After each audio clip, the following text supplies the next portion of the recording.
Ja, det var det. Vil du legge på den andre? Bare minn om at vi har med noen blader, Ordet Israel. Der kan du ta, de ligger gratis der ute. Det er ikke så veldig mange en kunne ta med. Men der får du et mer innblikk, og dansk og norsk er veldig likt. Så dere klarer sikkert å lese, da får du se litt mer hva vi holder på med. Ellers har jeg bare med noen få. Jeg har skrevet en del bøker gjennom tidene. Her er den siste, Israel, folket, landet og byen Jerusalem. Den er også på norsk, ikke på færøysk. Så hvis du vil ha den, så må du, om de kan bruke noe Vipps-nummer eller Switz, det heter her. Har dere noe sånt? Ja. Eller 150 danske kroner koster den. Den er en spennende bok som gir deg en fin innføring i Israel og det som har vært, det som er, og en del av det som ligger foran. Jeg har et kapittel i den boka når det gjelder Norge, for vi fikk jo en grunnlov i 1814. Og en av de første paragrafene i vår grunnlov, norske grunnlov, var jøder har ikke adgang til Norge. Og det er farlig å ha en sånn innstilling når det gjelder jødene. Vet du hva som skjedde? Det var i 1814. I 1823, da var Norge konkurs. Det var bankerott. Hvem var det som kom og berget Norge? Det var to danske finansmenn fra København. Bankfolk som kom til Norge. De måtte smugles inn og skrev under, så de fikk overført penger, og de berget Norge fra konkurs. Det er ikke så mange som vet, men Norge har ikke så veldig mye å rose seg av i så måte. Vi lever i veldig spennende tider. Høyprofetiske tider. Og for oss som er frelst, så er det viktig å være klar over at Bibelen er også en mektig profetisk bok. Vi har profetienes i går, det som taler om at Jesus skulle komme. Og vi kunne ha sagt mye om det. Så har vi profetienes i dag, det vi ser oppfylles for våre øyne. Vi skal komme litt mer inn på i morgen. Og så har vi profetienes i morgen, det som ligger foran. Og vi skal slå opp vår Bibel i Matteus evangelium, i det 24. kapittel. Matteus evangelium, kapittel 24. Og der står det slik: Jesus forlot tempelet og gikk ut. Da kom hans disipler for å vise ham tempelbygningene. Men han svarte og sa til dem: ser dere ikke alt dette? Sannelig sier jeg dere, her skal ikke bli stein tilbake på stein som ikke skal brytes ned. Da han satt på Oljeberget, og disiplene var alene med ham, kom de til ham og spurte. Og da stiller de Jesus 3 spørsmål. Si oss, når skal dette skje? Og det andre, hva skal være tegnet på det komme? Og det tredje, og på denne tidsalders ende. Jesus svarte og sa til dem, se til at ingen fører dere vill. Så ber vi Herre om din nåde, vi ber om din visdom, ber om at du vil få tale til oss, gjøre ordet ditt levende, og la den enkelte som er kommet inn her på Missionshuset i denne kveldsstund, få merke at du åpenbarer deg, og at vi forstår tiden, og at vi er forberedt, og at vi er forventningsfull. Takk at du vil også la disse møter være med å anspore oss til at vi forstår mer av den tiden vi er inne i, og vi gir akt på det profetiske ord. Ber for hver eneste en som er kommet inn, gi nåde at ordet ditt får gjøre sin gjerning, og meg som din tjener, at jeg får nå hjertene med ditt ord. Amen.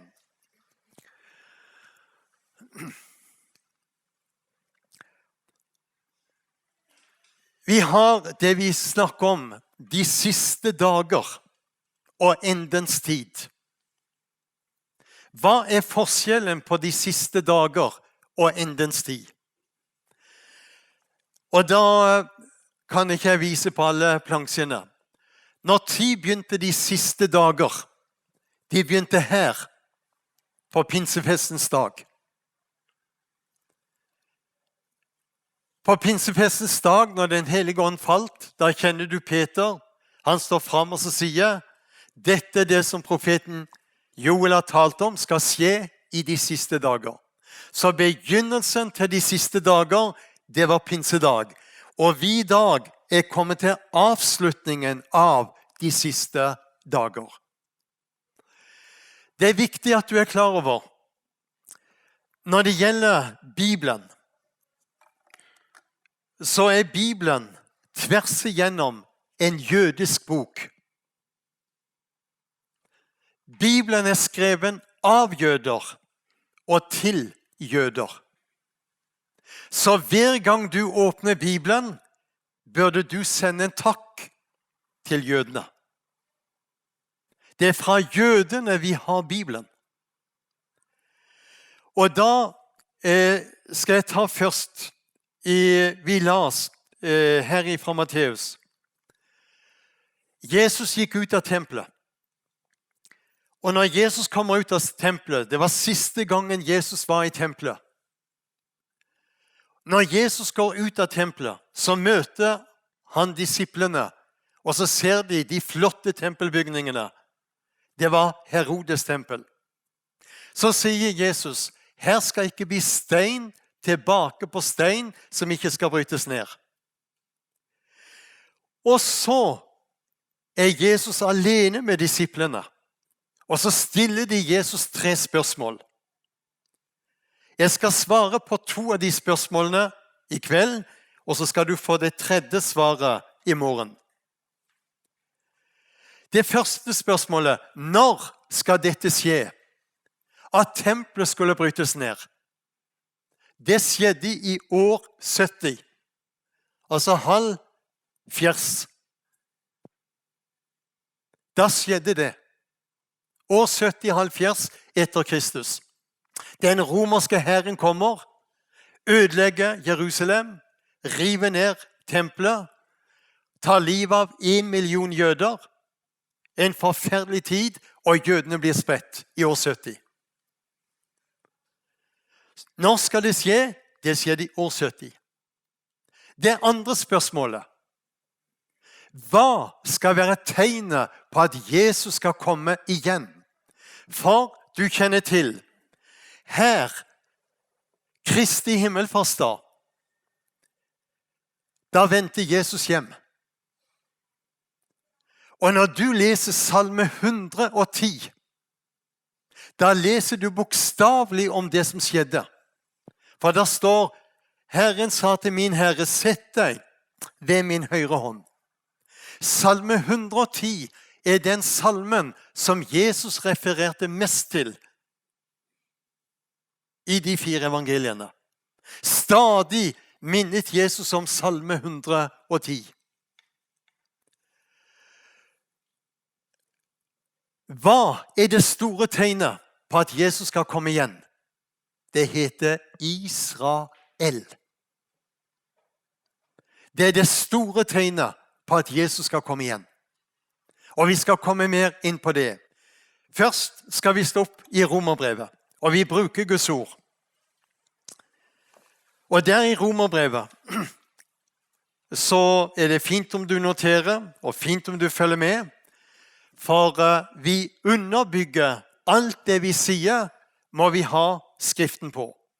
Og her i Romerbrevet i det 3. kapittel så sier han i vers 1, hva fortrinn har da jøden? Har jøden noe fortrinn? Så sier han i vers 2, mye på alle vis, først og fremst Guds ord ble betrodd dem. Hvem er det som er adressaten? Hvem er det Gud henvender seg til i det gamle testamentet? Det er Israel, det er jødene, det er folket, og det er byen Jerusalem du leser om i hele Gamle Testamentet. Når du går til Nytestamentet, det er også en jødisk bok. Matteus evangelium, det kaller vi for fjellets evangelium. Og her på Færøyene har det som i Norge store, fine fjell. Nei, i Danmark så kan de ikke rose seg i Danmark av noe som veldig. De har Himmelbjerget, som er veldig for danskene. Men ta en tur til Færøyene eller Norge, da ser det fine fjell. Men Matteus evangelium, fjellets evangelium, for Jesus var mye der oppe i Galilea-fjellene. Markus evangelium, det kaller vi for sjøens evangelium. For Jesus var mye på Genesaretsjøen. Og det er et ord som går igjen i Markus evangelium, det ordet straks. Og Markus evangelium, meget interessant. Lukas evangelium, det kaller vi for vandringens evangelium. Jesus var mye på vandring. Og det som går igjen i Lukas evangelium, det er «Og det skjedde». Johannes evangelium, der møter vi Jesus i 3 påskehøytider. Og Johannes bruker mye av sitt evangelium på lidelsesuken. Og så går vi over til apostlenes gjerninger. Den første kristne menighet i apostlenes gjerninger, den bestod av jøder som var kommet til tro. Og så kunne vi tatt ut igjennom. Men Bibelen er skreven av 40 menn. 39 av de som skrev var jøder. 1 var hedning, og det var legen Lukas som hadde gresk bakgrunn. Da er det viktig at du er klar over når det gjelder dette som vi nå løfter fram, så er Bibelen, ifra jødene har vi Bibelen. Ifra jødene har vi profetene. Ifra jødene har vi apostlene. Ifra jødene har vi løftene. Ifra jødene så har vi det som samler oss her i kveld, Jesus Kristus. Jesus, han sto der oppe i Samaria, i Johannes det 4. kapittel, og han møtte denne kvinnen ved brønnen. Hva var det Jesus sa til denne kvinnen? Han sa, frelsen kommer fra jødene. Det finnes ingen annen frelse enn den som kommer fra jødene. Derfor er det jødene vi kan takke for. Men hvordan var det alt dette begynte? Ja, vi skal jo komme litt mer inn på disse plansjene og det, så vi skal ikke drøye så veldig mye. Men når du ser det landet der, Israel, det er det eneste landet du leser om i Bibelen, hvor Gud selv sier, det er mitt land, sier han. Det er mitt land. Om ikke det er nok, folket som bor i dette landet, hva sier han i Zakaria 2? Det er min øyensten. Hva skjer når du får noe inn på øyet ditt? Du reagerer med en gang. Så har du hovedstaden i Israel. Den skal vi komme inn på i morgen ettermiddag, for det gjelder det 3. spørsmålet. Hva skal være tegnet på denne tidsalders ende? Det er Jerusalem, og mange tegn. Og da vil du skjønne at disse 3, landet, folket og byen Jerusalem, har en helt spesiell særstilling. Og tenk når det gjelder Jerusalem, hva er det Gud sier? I 2. Krønikerbok, kapittel 6, vers 6, Gud sier om Jerusalem, det er min by. Han sier ikke det om London. Han sier ikke det om Kairo i Egypt. Men om Jerusalem vil du få tydelig greie på i morgen klokken 2 i det møtet der hvor viktig, og i avslutningstiden så vil Jerusalem bli et stort skisma som verdenslederne og verdensnasjonene kommer til å ha en stor mening om. Du skal få mer greie på det i morgen. Alt startet i første Mosebok i det 12. kapittel. Og der i første Mosebok i det 12. kapittel, der er det vi møter at Gud utvelger Abraham. Og så sier han, dra ut fra folket ditt, fra landet ditt og fra slekta di. Hva skjedde med Abraham? Han dro ut fra landet sitt, men han dro ikke ut fra folket og ikke fra slekta. Han tok med seg sin far, og han tok med seg sin brorsønn Lot. Og det fikk store konsekvenser. Men Gud gav løfter, og så sa han det i vers 3. Den som velsigner deg, skal jeg velsigne. Og den som forbanner deg, skal jeg forbanne. Så det å være negativ til Israel, da er du negativ til Guds ord. Men når det gjelder svaret og det som er oppfyllelsen av første Mosebok og det 12. kapittel, oppfyllelsen av det, det finner du i Galaterbrevet. Og der i Galaterbrevet så må vi kanskje ta det med. For han sier der i Galaterbrevet, og der understreker han veldig fint, og han sier i vers 14, Galaterne 3, 14, dette skjedde for at Abrahams velsignelse skulle komme til hedningene i Kristus, for at vi ved troen skulle få ånden, det var gitt løfte om. Men så sier han i vers 16, men løftene ble gitt til Abraham og hans ett. Han sier ikke til dine ettlinger, som om det gjaldt mange, men som når det gjelder en, og din ett, dette er Kristus. Så løftet til fulle i 1. Mosebok 12, vers 3, det ble oppfylt i Kristus. Og det er Jesus som er svaret. Så når vi taler om den profetiske siden av Guds ord, så er det også veldig viktig at vi løfter fram. Det er Jesus som er midtpunktet.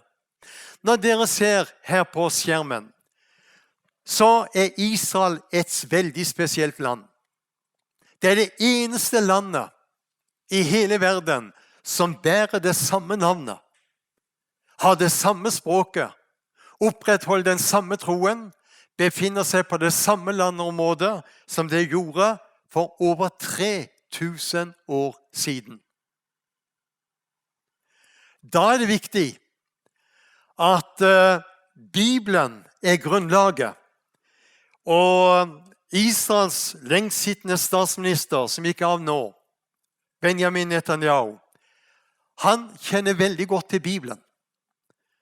Og under meg satt og lyttet litt i dag på norsk Vision Norge, denne kristne TV-stasjonen. For de hadde sending fra Oslo, noe som heter Oslo Symposium. Og der hadde de en lang frekvens i dag på det som hadde med Israel. Og så var det sønnen til Netanyahu, Yared, som ble intervjuet. Og denne sønnen til Netanyahu, han ble jo den nest beste for 10 år siden i bibelkunnskap. Men når han ble intervjuet, så sa han det, og han løftet fram de kristne, og han løftet fram jødene.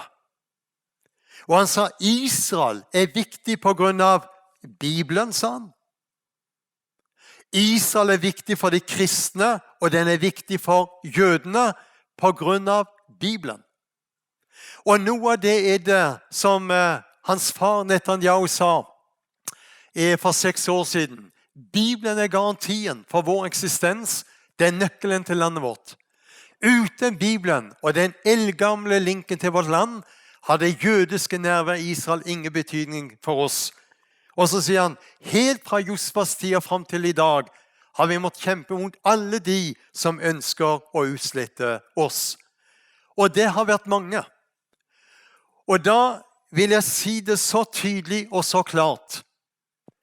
Hvis jødene skulle blitt kastet ut ifra Israel, da kunne du og meg tatt Bibelen, og så kunne vi ha lagt den til side, så kunne vi ha sagt, den stemmer ikke. Er du klar over det? Derfor var det som en sa, fjern jøden, og du fjerner Gud. Hvem er det som stadfester Guds eksistens? Det er jøden. Kongen av Prøysen spurte sin general, som var en personlig kristen. Så sier denne kongen av Prøysen, og dette er jo mange år siden, kan du gi meg ett bevis for Bibelen er sann? Vet du hva den kristne generalen svarte kongen? Jøden, deres majestet, sa han. Hadde ikke Gud stått bak dette folket, så hadde de vært ute av denne verden. Men fordi Gud, som er udødelig, står bak dette folket, derfor eksisterer de, og er et mektig vitnesbyrd om Bibelens troverdighet.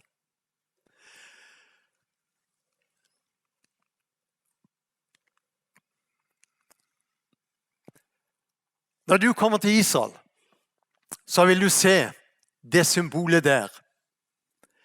Du ser disse 2 palmegrenene, og så ser du lysestaken, denne menoraen, som vi sier på hebraisk, som står der. Det er et veldig symbol, og det er det nasjonale seilet for jødene.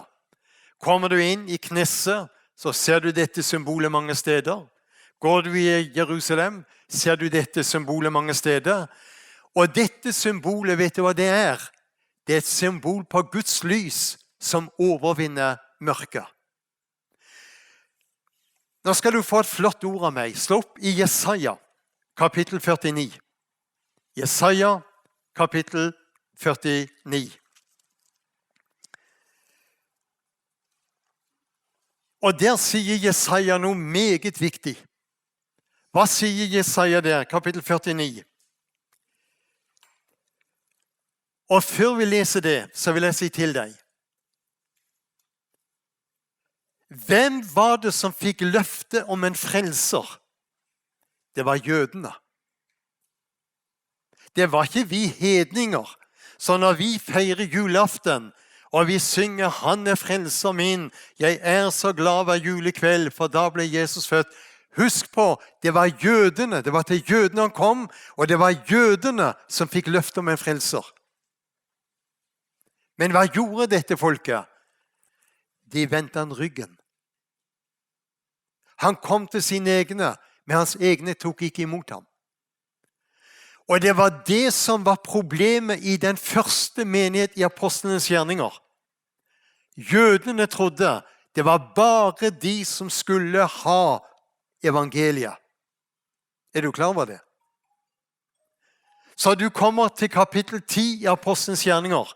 Hva skjer da? Der er Peter nede i Joppe hos en garver. Og hva var en garver? Det var en som stelte med døde dyr, og det var ikke bra for en jøde. Men Peter gikk inn og bodde hos denne garveren. Og da er det Gud åpenbarer seg for Peter når han er der oppe på taket, og så får han se en duk som senkes ned med urene dyr for en jøde. Og så kommer røsten. Slakt og spis. Aldri i livet, sier Peter, har jeg gjort noe sånt. 3 ganger ble den duken senket ned. Og Peter, nei. Så banker det på døra. Og så står det en utsending fra Kornelius. Noen av Kornelius sine tjenere. Hvor Gud hadde åpenbart seg at Kornelius skulle sende noen tjenere. Og de kom til denne garveren. Og så sier de ærende.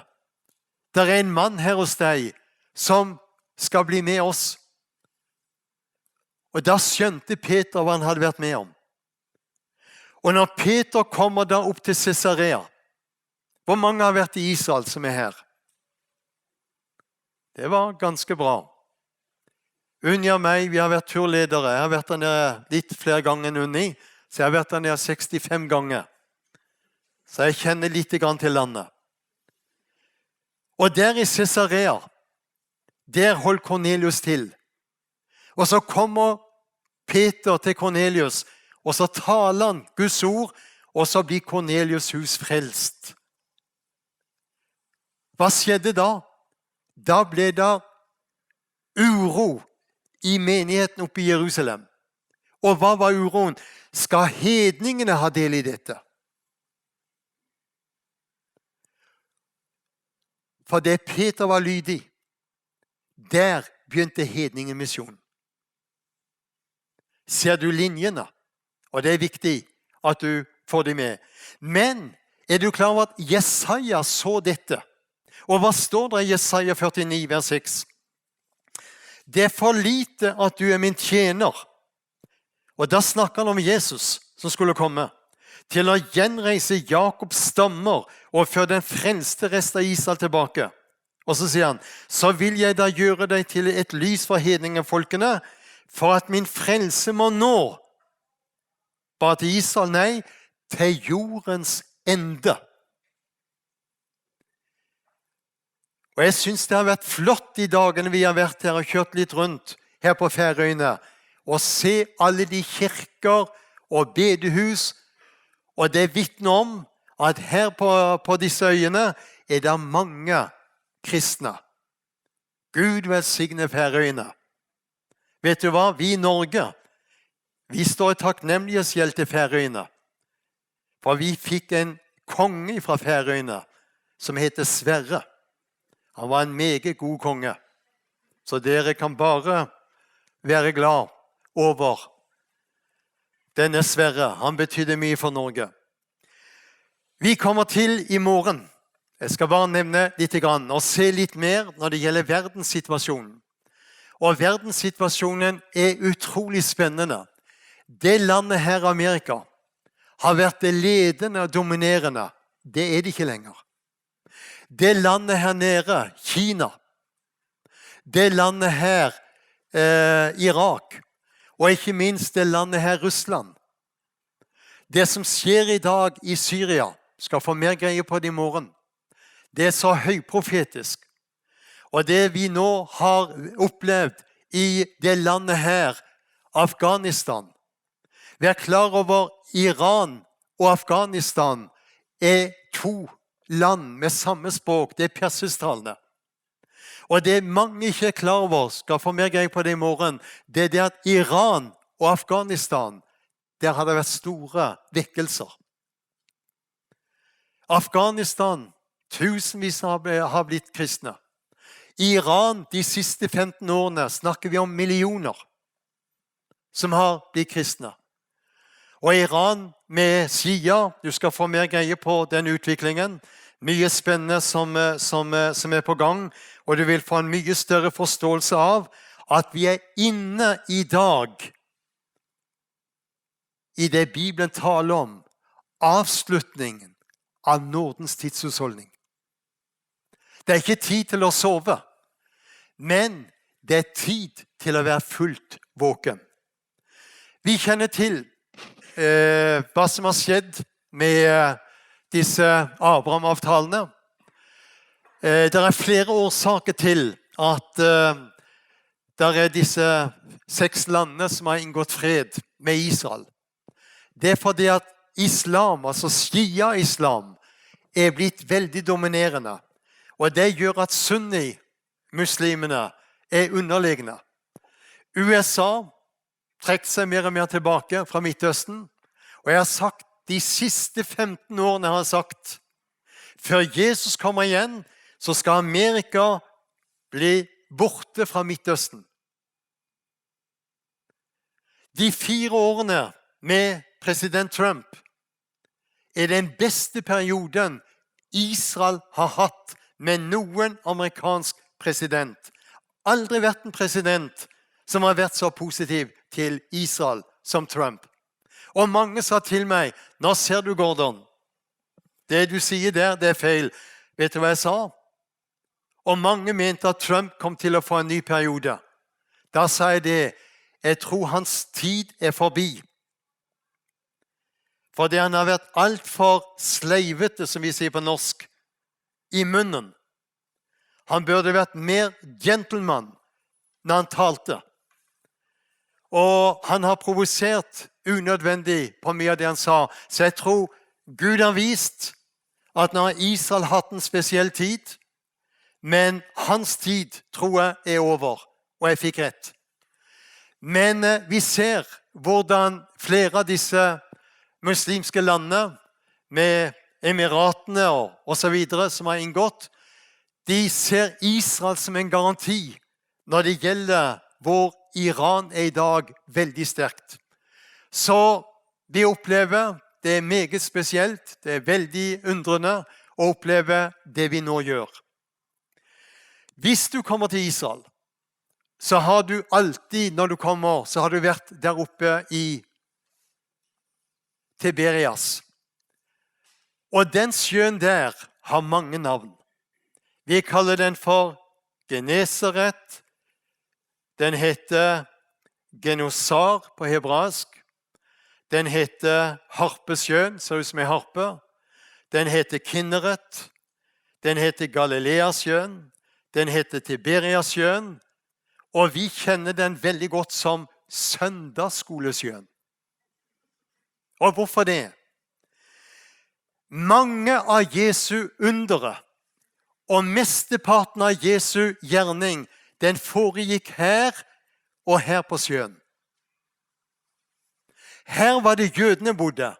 Her på den siden er det hedningenes Galilea. Det var her du leser om hvor Jesus gjorde det mektige brødunderet med disse 2 fiskene og 5 brødene. Jeg husker hjemme på bedehuset hvor jeg vokste opp, så hadde vi mange gamle forkynnere som kom.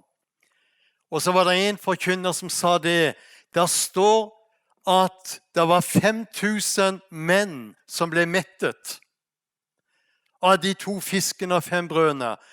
Der står de var uten kvinner og barn, og da måtte det vel være 5000 ungkarer, sa han. Og der på bedehuset hjemme hos oss hadde vi flere gamle frøkner som ikke var gift. Og vi hadde en som var kommet akkurat fra Amerika, og når hun hørte det var 5000 ungkarer, så sa hun, om jeg hadde vært der, sa hun. Det var for sent. Men vet du hva som er interessant? Når du ser det du gjør der, så stemmer geografien og bibelhistorien. Og når du kommer her til Magdala, det er det siste de graver ut. En halv meter under er det så mye bibelhistorie at det stedet kommer til å bli enda mer attraktivt enn Kapernaum for eksempel. Så mye av Jesu virksomhet, den foregikk her ved disse stedene. Så du skjønner, Bibelen og profetordet er med å minne oss om hvor vi står henne i dag. Israel har vært utsatt for mye løgn. Og det vi ser i dag er det at Israel blir sagt, de er en okkupant. De okkuperer palestinernes jord. Det er løgn. Israel er en apartheidstat. Det går tilbake til Sør-Afrika. Apartheid betyr å dele. Men vet du hva? Jeg skal vise deg hva som skjer. Her ser du hvordan Judea, dette Judea-området, dette er Samaria. Når du trekker en linje rundt her, 90% av alle stedsnavnene du leser om i Bibelen er hentet herifra Judea og Samaria. Hva er det djevelen vil? Han vil at dette skal være jøderent. Og her har Norge litt å rose seg av med Oslo-avtalen. For her har de delt inn i A, B og C-områdene. Alt det som er skravert her, det er A-områder. du ser opp igjennom. B-områdene, det er det du ser her innimellom. Det er B-områdene. Mens C-områdene, det er det du ser her. Og da ser du, hva er det som er i A- og B-områdene? Der er det araberne bor. Hvis det kommer inn en jøde i A- og B-områdene, blir han enten skutt, steinet, hengt. Det skjer med jøder som kommer inn i A- eller B-områdene. For der er det palestinaraberne som råder. Men i C-områdene, hva er det som skjer da i C-områdene? Der bor jødene. Men der er også araberne velkommen. Og så sier de at Israel er en apartheidstat. Vet du hva? Det er løgn. En enorm løgn. Og de kartene du ser her, alt er feil. Palestine står der. Er du klar over de gamle kartene? Til og med de bibelske kartene så sto det ofte Palestine. Der skulle ha stått Israel eller Kanaan. Og alle disse kartene, jeg skal ikke gå så mye mer inn på det, men her ser du Israel, altså Judea og Samaria i dag. Her ser du alt det med gult og litt brunt. Det er A- og B-områdene, og innimellom alt dette så er det jødene bor. Og der bor jøder som er med å dyrke og gro og får det til å spire og gro. Og alt dette, når vi da ser på situasjonen, så er problemet i dag i Israel, de har sluppet inn alt for mye som ikke skulle være der. Israel er bondefanget. Og det samme ser vi ofte i dag i kirker og menigheter. De har sluppet inn alt for mye som ikke skulle være der. Og du finner mange paralleller. Så vi er inne i en tid hvor vi trenger virkelig å forstå hvor høyprofetiske tider vi er inne i. Og da er det viktig, for det vi las her i Matteus 24, og så sto det i vers 4, se til at ingen fører dere vill. Da vil jeg spørre, hva er den største villfarelsen vi har i dag i verden? Det heter islam. Og hvordan kan jeg si det, at islam er den største villfarelsen? Islam begynner først med forførelse og ender opp med forfølgelse. Det som skjer i dag i Afghanistan, det er det militante islam. Og det er de som mener, for jeg ga ut en ganske tykk bok for noen år siden, Islam viser ansikt. Så jeg har studert islam. Og når det gjelder islam, så er det en religion ifra avgrunnen. Og hvordan kan jeg si at islam er den største antireligionen vi har i dag i verden? Den fornekter Jesus som Guds sønn. Der tar du all vranglære. Og se hvordan denne religionen, og mange sier, ja, men Allah og vår Gud er den samme. Det er like så fjernt som øst er fra vest. Hvis du skal ha greie på, så må du spørre, er Allah en sann Gud? Eller er Allah en avgud? Så får du svare, Allah, muslimenes Gud, Allah, er en avgud. Men vår Gud, som er jødenes Gud, han er den levende Gud. Amen. Islam tror Israels eksistens. Det er 22 arabisk-muslimske land som ligger rundt Israel, har på sin agenda, i alle fall 15 av de, at Israel skal bort.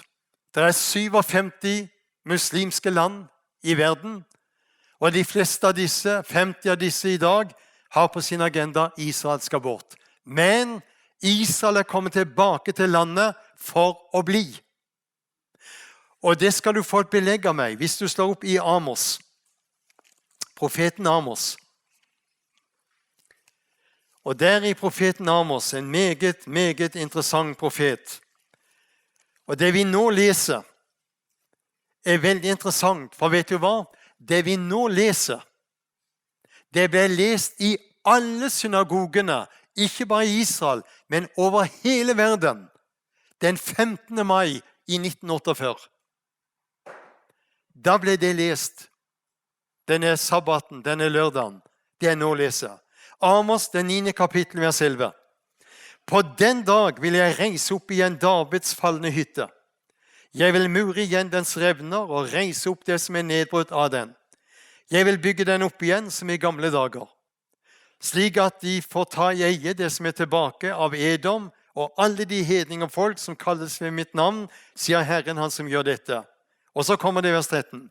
Se, dager kommer, sier Herren, da den som pløyer skal nå igjen den som høster, og den som tråkker vindruer skal nå igjen den som kaster ut sæden. Og fjellene skal dryppe av most, og alle haugene skal flyte over. Bare skyt inn. I dag høster Israel 12 ganger om året. Hvor mange ganger høster det her på Færøyene?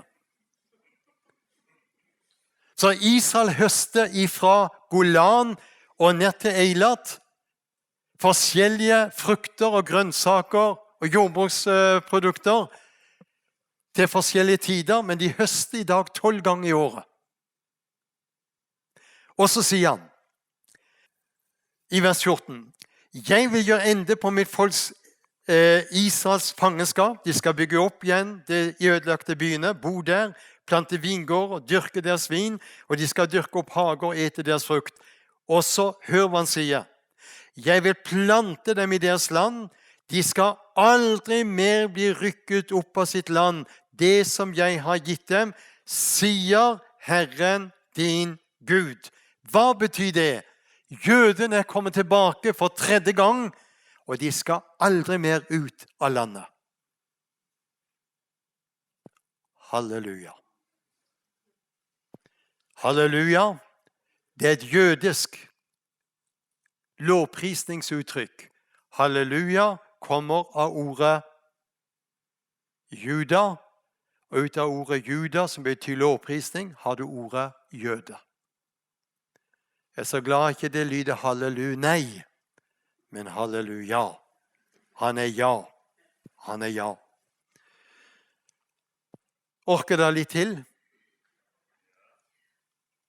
Dere må bare riste på hodet hvis dere synes det er nok. Jeg har just begynt. Nei. Litt grann til da. Vi ser når det gjelder disse 4 forskjellige måtene å dekke seg til for muslimene. Det ser dere her. Og det er jo ikke så hyggelig. Men jeg skal ta deg med nå til salme 83. Og den salmen 83, det du ser der på kartet, det er rett inn i vår situasjon. Og her sier han i salme 83, Gud tie ikke, vær ikke stille og hold deg ikke i ro, Gud. For se dine fiender larmer, de som hater deg løfter hodet. Og så sier han i vers 4, med svik legger de hemmelige planer mot ditt folk, og de rådslår mot dem du verner. Hva er det største sviket mot Israel og jødene de siste 27-28 årene? Det heter Oslo-avtalen. Og sønnen til Netanyahu sa i dag på TV, det har vært en blod og en dødsavtale på Israel. Oslo-avtalen har ikke brakt noe godt. Og så står det vers 5. Og vers 5, de sier, kom la oss utslette dem, så de ikke mer et folk sier, ingen lenger minnes Israels navn. Vet du hva vers 5? Det står ordrett i charteret til Hamas og Hizbollah. Kom, la oss utslette Israel, så de ikke lenger finnes. Og så nevner han, for med et hjerte rådslår de med hverandre, mot deg inngår de i pakt. Og så står det Edoms telt. Det er fellesbenevnelse på den arabiske verden. Men så kommer han inn på Moab. Det Jordansiden. Så nevner han Gebal, det Syria. Ammon hører også til Jordansiden. Amalek, det Sinai. Og Egypt, Filisterland Gaza. Og så nevner han Tyrus, det Libanon. Og så kommer han inn på Assur, det Iran, og det Irak. Så det du ser her på plansjen, det røde sirkelen, den viser akkurat det jeg nå har lest om. Og det der det stemmer helt etter Salme 83, det vi her har løftet fram. Du finner kjennetegn på antikrist og tydelig kjennetegn på islam. Antikrist fornekter at Jesus er Guds sønn. Islam gjør akkurat det samme. Antikrist, han kommer til å ære en krigsgud, og Allah er en krigsgud for muslimene. Antikrist, han vil påtvinge verden sine tider og lover, og islams mål, og det hører du nå fra Afghanistan med Taliban, målet er å erobre hele verden med hellig krig, hvor sharia-lovene skal gjelde. Antikrist vil invadere Israel, islam, med alle de krigene de har ført mot jødene, har prøvd på det. Vi ser antikrist forfølge og vil halshugge Guds folk, og vi vet hvordan islam i dag driver med halshugging. Og vi kjenner til antikrist vil forføre med en falsk fred, og islam ønsker å fremstå som en fredens religion, men opp til 90% av all terrorisme er det denne religionen står bak. Så det er tragisk å være vitne til. Men nå mot slutten så skal jeg ta det med. For når det gjelder Midtøsten, med det veldige trykket vi har ifra islam, så er det viktig at vi er klar over at islam, den står imot både jødedom og den står imot kristendom. Så Koranen sier, og jeg har lest en del, så jeg vet hva jeg sier. Koranen sier, lørdag, da tar vi sabbatsfolket, det er jødene. Og søndag tar vi de kristne. Men når det gjelder denne kampen, åndskampen som utspiller seg i dag i Midtøsten, og den utspiller seg i dag veldig sterkt i Amerika, vi har islam veldig sterkt i Europa, vi merker trykket veldig i dag i Norge, men da vil jeg si til deg, den kampen mellom Ismael og Isak, det var der denne kampen begynte. Den begynte i Abrahams hjem. Så kampen, hvis vi tror at kampen og problemet i Midtøsten er kampen mellom palestinarabere og jøder, det tar du veldig feil. Denne kampen, den er 1400 år gammel. Og problemet for muslimene, vet du hva det er? Når Muhammed døde, så var det ingen av familien og slekter som ble enige. Hvem skal føre arven videre? Og så delte de seg. Det er derfor du har sunni. 85% av muslimene er sunni. Og så har du shia. Og Iran er jo shia. Og i alle de arabiske og muslimske landene så er det begge. Men sånn som i Iran, der dominerer det den shia. Men da er det viktig å være klar over. Abraham gjorde en feil som vi mannfolk må høre på. Hva var det Abraham gjorde feil? Han hørte på Sara. Så det er ikke alltid du skal høre på kona di. Nå må jeg passe meg, for strammer meg opp når jeg kommer hjem.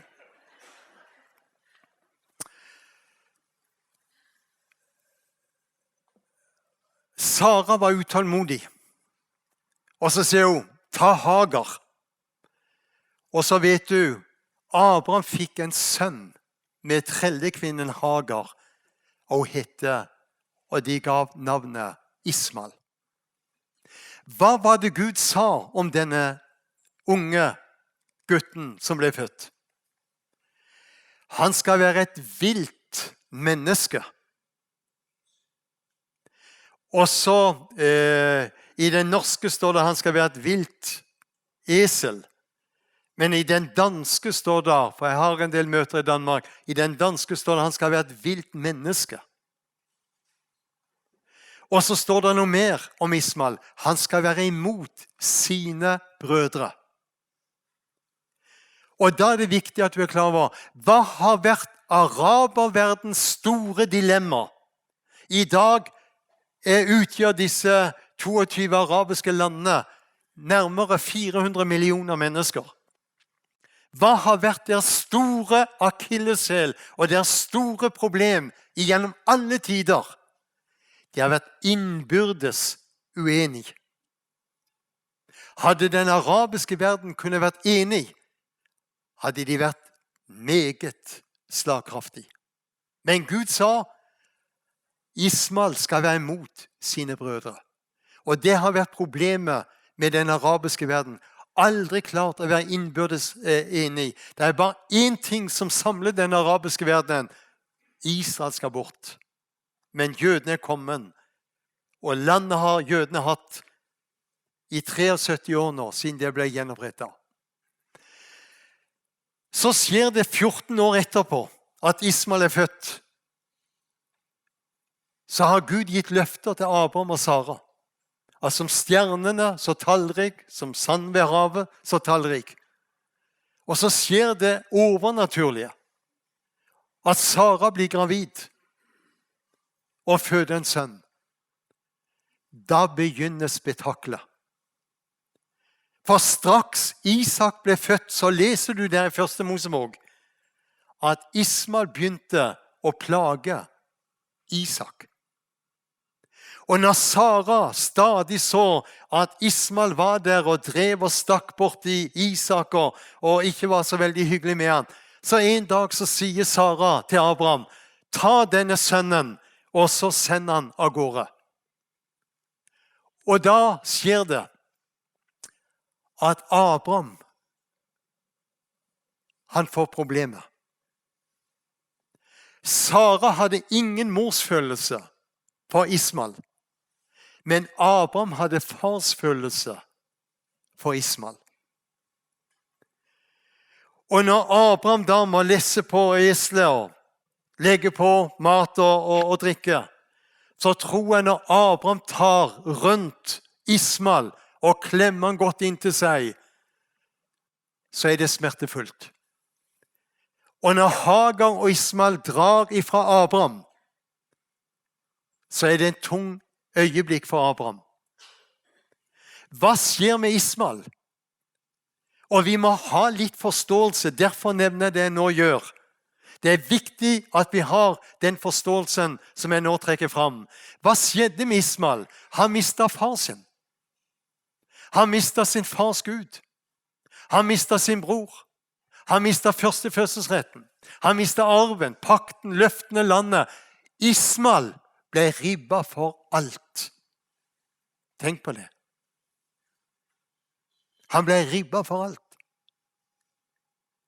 Så når jeg er nede i Israel og snakker med arabere, så sier de igjen og igjen, ja, men Ismael var først. Ja, han var det. Stemmer det. Men han var ikke løftesønnen, sier. Og da er de ikke så veldig hyggelige. I dag er det et rop blant den arabiske og muslimske verden.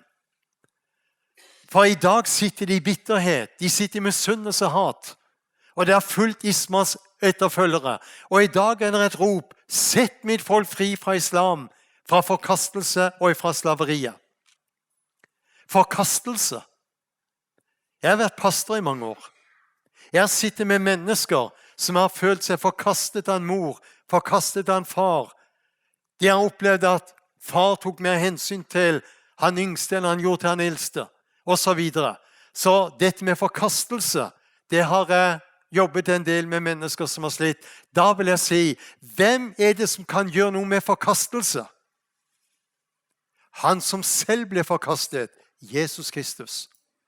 Derfor er det Jesus som er svaret i Midtøsten. Og da finner du det interessante. Når Abraham døde, leser du i 1. Mosebok kapittel 25, hva skjedde da?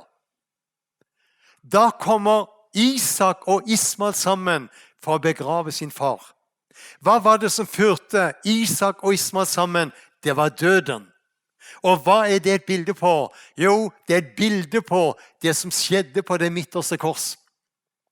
Hva skjedde der på Golgata-høyden i Jerusalem, på det midterste kors? Der rev han ned gjerdets skillevegg. Der forente han jøde og hedning. Og der drepte han fiendskapet, og der kom han og forkynte fred. Så løsningen i Midtøsten, det er Jesus. Og løserordet i Midtøsten, det heter forsoning. Og nå skal du få høre noe flott til slutt. Den dama der, hun heter Rania Seiga, og bor oppe i Nazaret. Den dama var i Norge og talte på det store oasestevnet, det lutherske, karismatiske stevnet, hvor vi var pastorfolk i 12 år i Fredrikstad. Og på dette stevnet så samlet de jo en 5000, så det er et stort stevne. Og denne Rania, hun var invitert. Og det interessante med Rania, det er det at når hun ble en kristen, så la Gud ned bønnens ånd i henne. Og hun sa, min tjeneste, det er å be. Og Rania står frem der på dette stevnet og sier, en dag jeg var i bønn. Og det var sånn at hun lå mange timer i bønn. En dag hun hadde bedt, en formiddag, vært noen timer i bønn, så avsluttet hun bønnen med å si, Jesus, jeg er så begeistret for deg. Jeg er glad i deg, jeg elsker deg. Du betyr alt i mitt liv. Og så kom det en røst fra himmelen. Det er ikke sant. Hun var alene i rommet. Det var ingen andre. Og hun tenkte, jeg hørte feil. Så hun gjentok det siste en gang til. Og så kommer røsten igjen. Det er ikke sant. Hun ble så fortvilet at hun ropte, hvorfor er det ikke sant, Herre? Jeg ber jo til deg, elsker deg. Og så fikk hun svaret, du hater mitt folk, jødene. Og vet du hva hun sa? Det var sant. Jeg er araber, sa hun. Jeg var vokst opp med erstatningsteologien, at Gud var ferdig med jødene. Alle løftene som hørte i Bibelen til jødene, alt var overført til kirken og menigheten. Så Gud var ferdig med dette folket. Det var jeg sikker på. Jeg hatet jødene som pesten. Jeg var sikker på at Gud kom aldri til å bry seg om det folket igjen. Vet du hva hun sa? Den formiddagen ristet Gud meg. Jeg måtte be om tilgivelse. Jeg gråt, og jeg gråt i mange timer. Jeg utøste mitt hjerte, og jeg sa, Herre, tilgi meg for det bibelsynet jeg har hatt, som har vært så feil. Og resultatet ble at hun gikk til noen av de arabiske pastorene i Nazaret, fortalte hva hun hadde opplevd. Og de arabiske pastorene, de inviterte jødiske, messias-troende pastorer. Og så står Rania fram og forteller. Araberne gråt, jødene gråt, og så omfavnet de hverandre, ba hverandre om tilgivelse, og så hadde de nadværstund sammen. Og så tok araberne fram vaskefat og vasket jødenes føtter, og etterpå så overtok jødene vaskefatene og vasket arabernes føtter. Og så sier Rania, vet du hva jeg gjør i dag, sa hun? I dag står jeg i en forsoningens tjeneste. Og jeg ser, det er Jesus som er svaret for araberne. Det er Jesus som er svaret for jødene. Og jeg bare vet at han skal gjøre mye, både i Israel og i de arabiske landene. Og det er det som er spennende, for vet du hva? I 1948 var det nesten ingen messias-troende jøder i Israel. I dag er det over 30 000. Noen mener at det tallet er mye høyere. Det er nærmere 300 små og store menigheter i Israel. En stor menighet, da er det oppe i 500-600. Det er noen få av de. Ellers er det mange menigheter på 70, 50, 70, 80, 100, 200. Og mange husfellesskap. Så Gud gjør noe i dag i Israel. Og vet du hva? Han gjør mye blant arabere. 2 minutter, så skal jeg slutte. Vi hadde vårt sommerstevne nå i sommer, men for 4 år siden. På vårt sommerstevne så hadde vi en arabisk pastor, og vi hadde en jødisk bibelskolelærer på vårt sommerstevne. Og begge to var veldig interessant å høre på. Men så sier den arabiske pastoren, han skulle starte menighet et helt nytt sted, ut forbi Haifa, i et arabisk område. Og han og kona flyttet dit. De gikk og delte ut flygelblader, og hadde fått et sted hvor de skulle ha møtene. En kveld så banket det på døra, og utenfor stod der en imam. En muslimsk prest, om du vil, en imam. Så sier han, skal dere starte menighet? Ja. Skal dere forkynne Jesus? Ja. Skal dere bruke Bibelen? Ja. Så sier han, gjør han sånn, hvis dere prøver på det her, så blir det sånn med dere begge. Her er det Koranen, her er det Allah, her har vi minareter og moskeer. Ingen kristen virksomhet her, sa han. Så sier dette pastorparet, ok, det er greit. Og når de lukker døra, så ser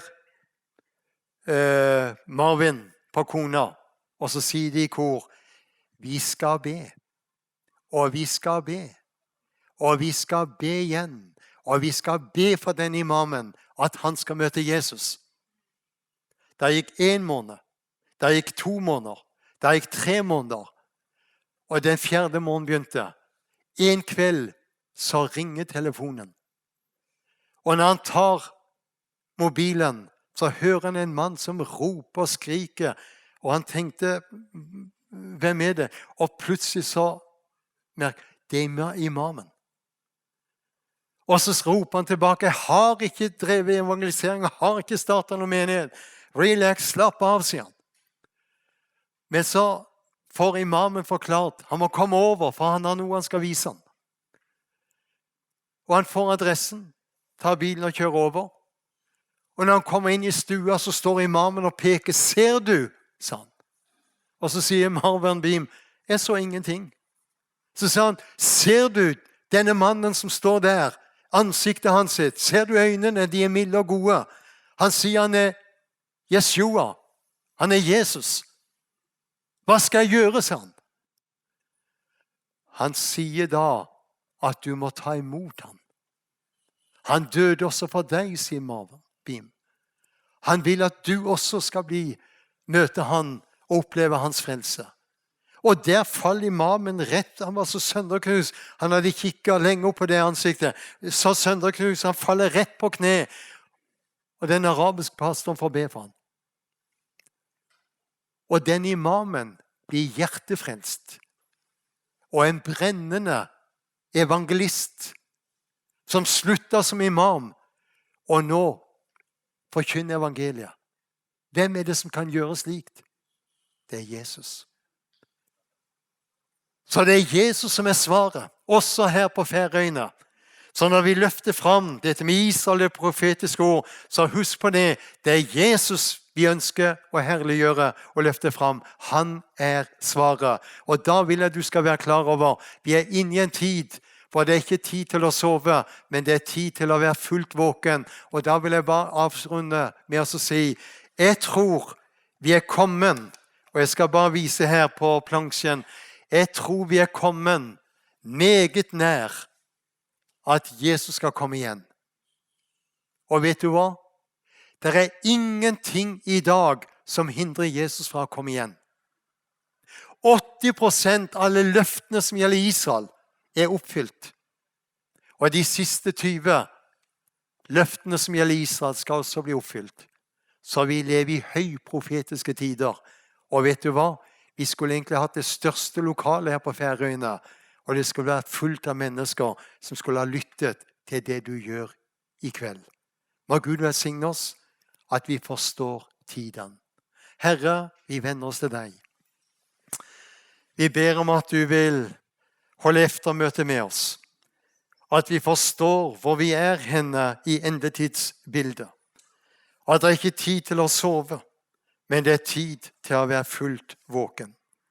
Jeg ber om at du skal velsigne hver eneste en som har vært her inne på Misjonshuset i denne kveldsstunden. Tal til oss. Vekk oss, så vi forstår hva den profetiske klokke varsler. Og så vil vi be, Herre, at du ved din ånd må tale til bønnebarna på Færøyene.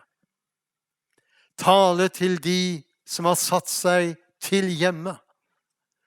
Tale til de som har vendt deg ryggen. Ja, vi ber, Herre, at du vil røre ved mange. Og vi ber derfor at du sender den hellige ånd, ikke bare på husbesøk, men hjertebesøk, som får tale til mennesker at de trenger å søke deg. Så ber vi, du ser den enkelte som sitter her inne i denne kveldsstund.